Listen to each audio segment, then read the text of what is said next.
Hello दोस्तों, दृष्टि IAS के इन फोकस प्रोग्राम में आप सभी का स्वागत है। हम अक्सर परीक्षाओं में जब जीएस पेपर 2 या जीएस पेपर 3 का सवाल आता है तो हमें एक समस्या समझ में आती है, क्योंकि अक्सर ऐसा देखने को मिलता है कि जीएस पेपर 2 में या जीएस पेपर 3 में आंकड़ों का उपयोग करना है। खास करके जीएस पेपर 3 के इकोनॉमी वाले सेक्शन की अगर हम बात करें तो अक्सर वहां पर आंकड़ों का महत्व समझ में आता है।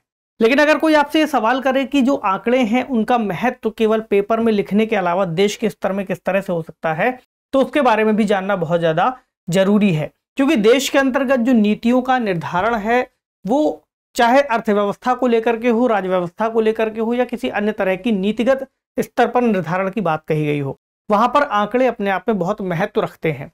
तो आज के इस डिस्कशन में हम इस टॉपिक पर बात करेंगे और ये भी देखेंगे कि हमारे पास वर्तमान समय में जिन डेटा का हम उपयोग कर रहे हैं वो किस स्तर तक अपडेट है। तो एक बात जो निकल करके आई है वो ये है कि इस समय भारत को अपने कई सारे जो डेटा हैं उनको अपडेट किए जाने की जरूरत है।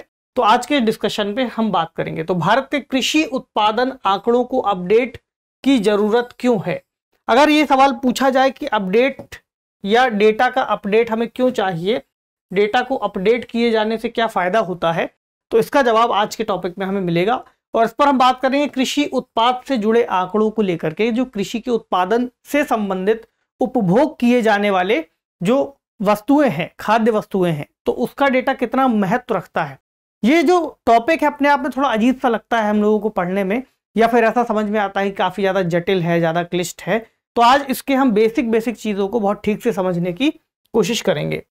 तो जो न्यूज आई है, न्यूज क्या कहती है, न्यूज में बताया गया है कि why India's agri production states need a ground reality check. तो इसकी वास्तविक जमीनी हकीकत को हमें समझने की आवश्यकता है और नीति निर्माताओं को उसको अपडेट करने की आवश्यकता है। तो आंकड़ों की आवश्यकता क्या है इसको देखेंगे। उपभोग के आंकड़े क्या कहते हैं, जो कंजम्पशन की बात है, किस तरह से, कुछ एग्जाम्पल्स लेकर के इन आंकड़ों को देखेंगे। उसके बाद प्रोडक्शन के आंकड़े क्या कहते हैं, इनके बीच में जो डिफरेंसेस आते हैं वो किस तरह से हमें देखने चाहिए।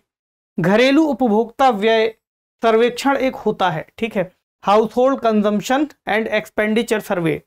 इसके अलावा वर्तमान स्थिति क्या है इस सर्वे को लेकर के, क्या निष्कर्ष हो सकता है, और एक प्रश्न प्रीलिम्स के स्तर पर सॉल्व करने का अभ्यास करेंगे। मेंस के लेवल पर हम चीजों को इतना समझ लेंगे कि अगर मेंस का कोई सवाल बनेगा तो सॉल्व हो जाए।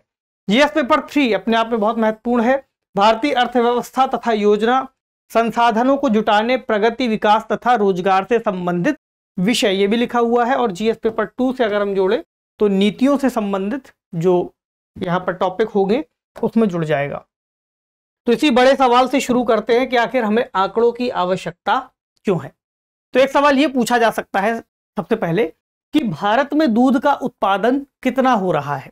ठीक, अगर हम दिनचर्या के स्तर पर बात करें, डेली उपभोग किए जाने वाली वस्तुओं पर बात करें, तो कोई पूछ सकता है कि भारत में दूध का उत्पादन कितना है। दूसरा सवाल ये पूछा जा सकता है कि भारत में अनाज या फिर चीनी का उत्पादन कितना है। ठीक, ये पूछा जा सकता है कि वास्तविक घरेलू आवश्यकता भारत में कितनी है। क्यों पूछा जाना चाहिए?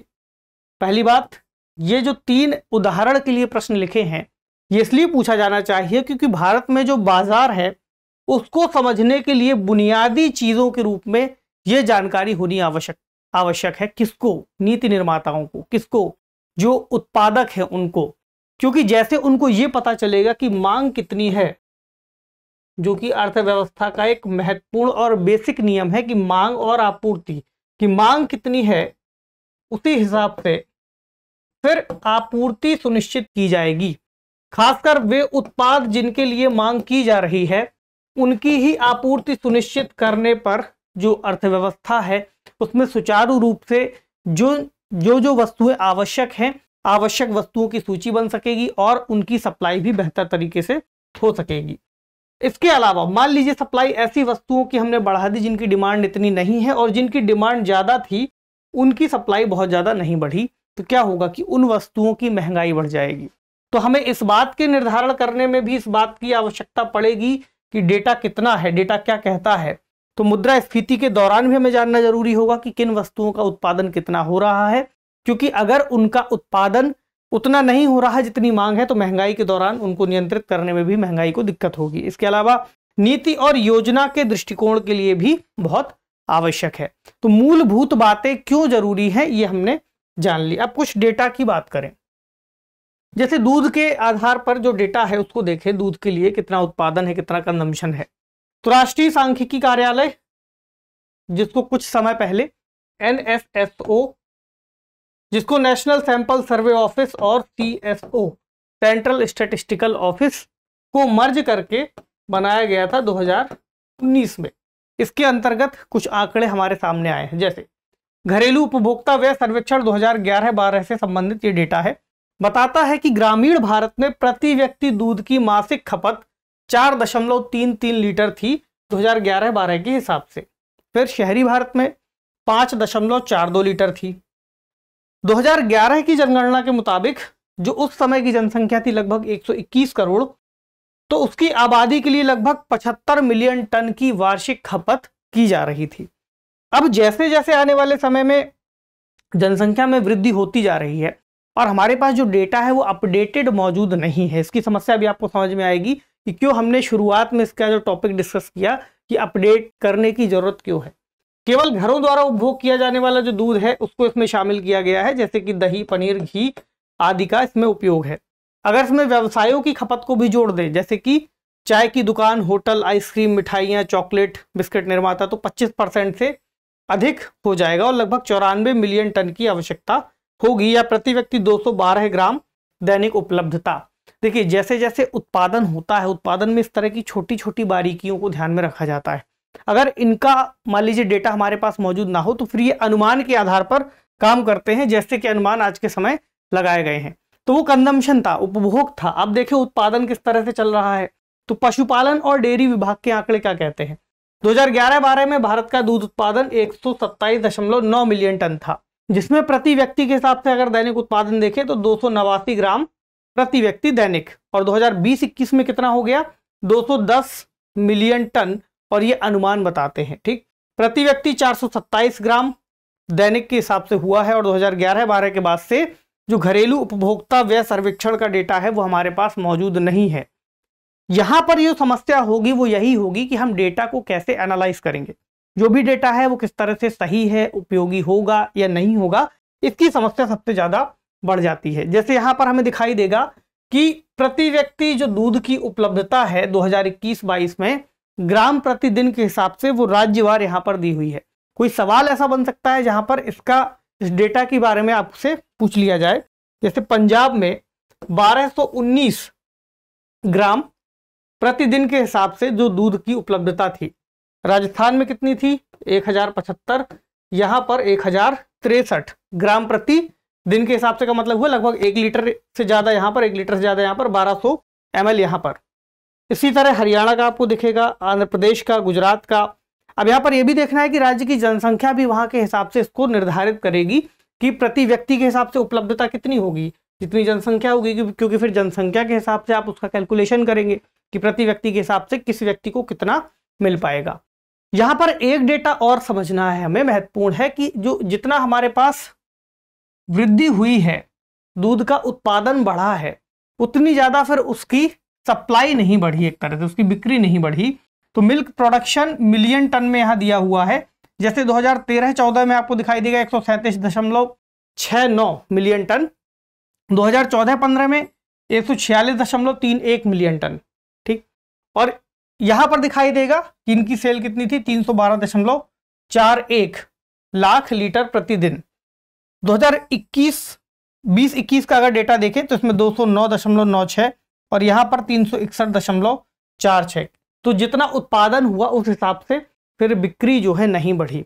तो यहां पर 6.21% की ग्रोथ हुई, लेकिन जो बिक्री है वो वार्षिक आधार पर औसत 3.1 के हिसाब से बढ़ी, और जबकि उत्पादन ज्यादा बढ़ा। अगर हमारे पास सटीक डेटा होता तो हमारे पास इसकी भी जानकारी बहुत ठीक तरह से हो जाती कि कितना उत्पादन किया जा रहा था और कितना वहां पर बिक्री हो रही थी।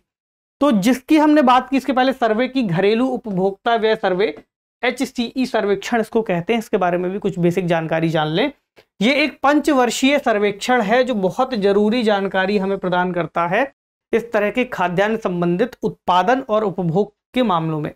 तो पंचवर्षीय सर्वेक्षण है जो 5 साल में किया जाना है। तो एक सवाल ये पूछ सकते हैं आप कि 2011-12 के अभी हम डेटा की बात कर रहे थे, तो ये तो हो जाना चाहिए था 2017-18 के आसपास। तो ऐसा नहीं है, ये हुआ था लेकिन उसके बाद इसका जो डेटा था उसको डेटा से संबंधित कुछ त्रुटियां बता करके सरकार ने एक तरह से रद्द कर दिया था।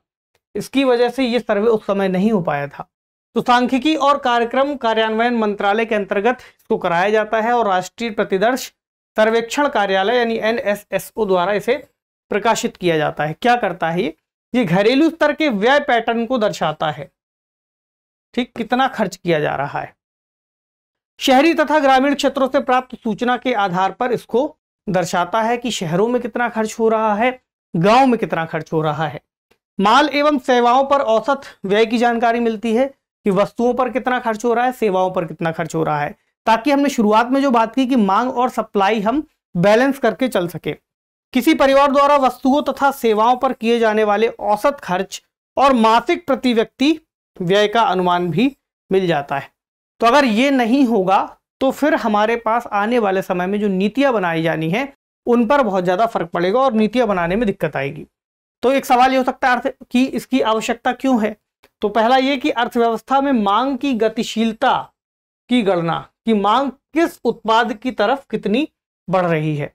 चूंकि वस्तुओं और सेवाओं, अर्थव्यवस्था में क्या क्या चीजें महत्वपूर्ण है, वस्तुएं और सेवाएं, ठीक, इनकी बास्केट की जानकारी हमें मिलेगी कि किस तरह की वस्तुओं और सेवाओं में किस तरह की मांग यहां पर बढ़ रही है या घट रही है, दोनों ही चीजें। इसके अलावा उत्पादकों व सेवा प्रदाताओं को एक संकेत मिलेगा कि कैसे हमें अपनी सप्लाई को बढ़ाना है। अब आप समझिए पूरा आर्थिक स्ट्रक्चर इस छोटी सी बात से, छोटे से डेटा से डिजाइन होता है। अगर हम माइक्रो लेवल पर चीजों को जाकर के देखने लग जाएंगे तो बहुत छोटी छोटी चीजें हमें पता चलेंगी, लेकिन चूंकि हमें मैक्रो लेवल पर देखना है, यानी कि समष्टि स्तर पर देखना है, इस हिसाब से हम ऊपर ऊपर से चीजों को देखते हुए चलेंगे। तो जीवन स्तर तथा विकास प्रवृत्तियों का आकलन, ठीक, कि कितना जीवन स्तर में सुधार हो रहा है, कौन सा व्यक्ति, कौन सा परिवार किस हिसाब से उपभोग करना शुरू कर रहा है, कितना उनके उपभोग में वृद्धि हुई है। वर्तमान उपभोक्ता मूल्य सूचकांक की गणना, मुद्रास्फीति यानी महंगाई की गणना, और महंगाई जिस हिसाब से बढ़ेगी उसी हिसाब से मौद्रिक नीतियां तय की जाएंगी आरबीआई के द्वारा, ठीक। तो आरबीआई की ब्याज दर इसके अंतर्गत निर्धारण में इसका बहुत ज्यादा योगदान होगा।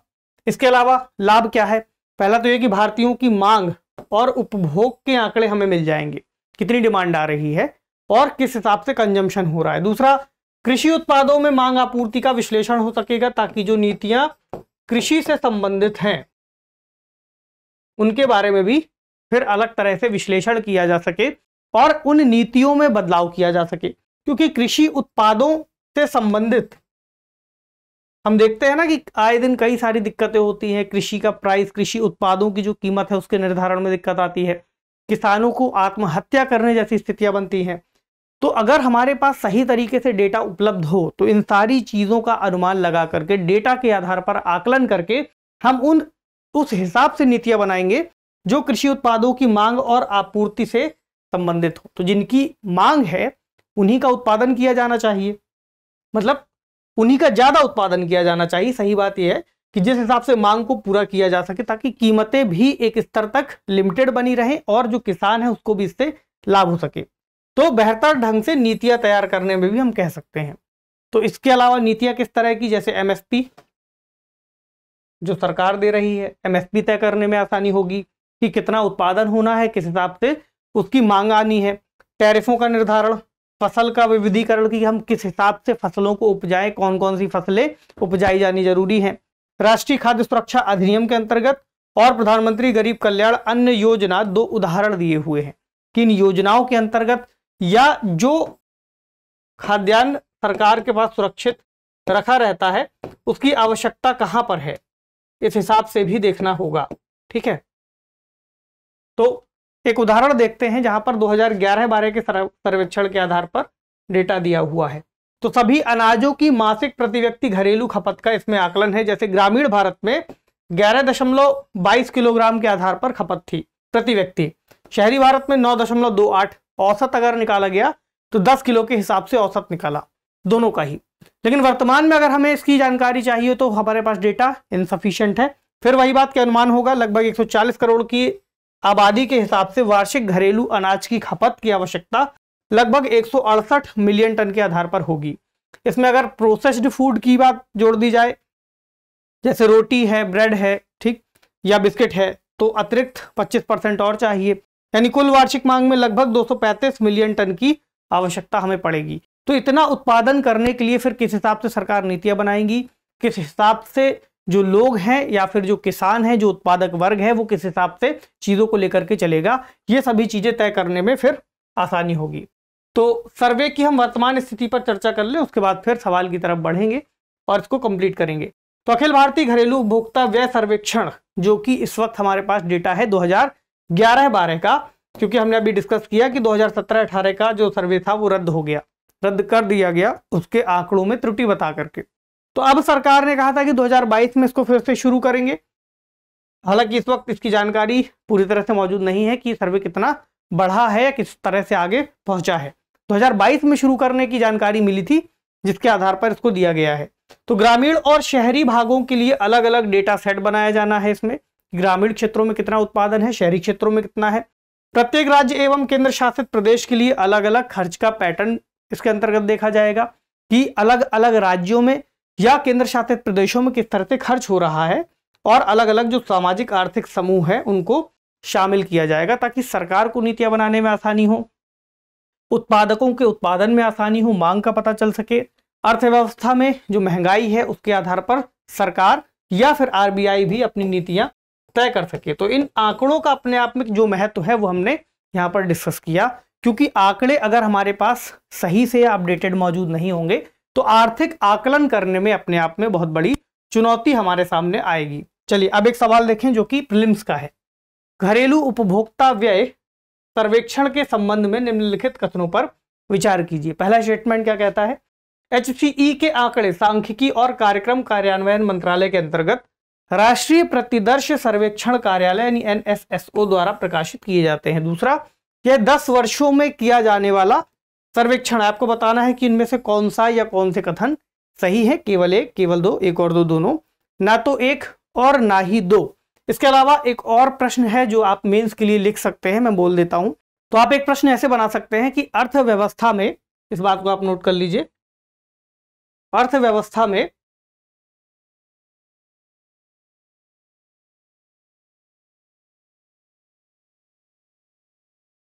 कृषि उत्पादन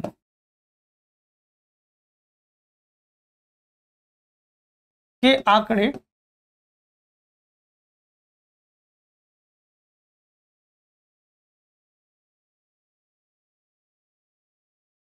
आर्थिक नीतियों को तय करने में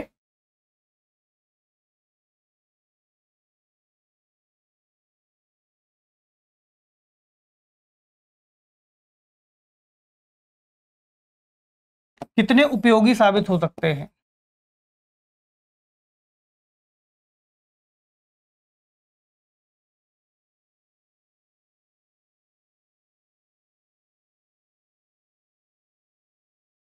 चर्चा कीजिए।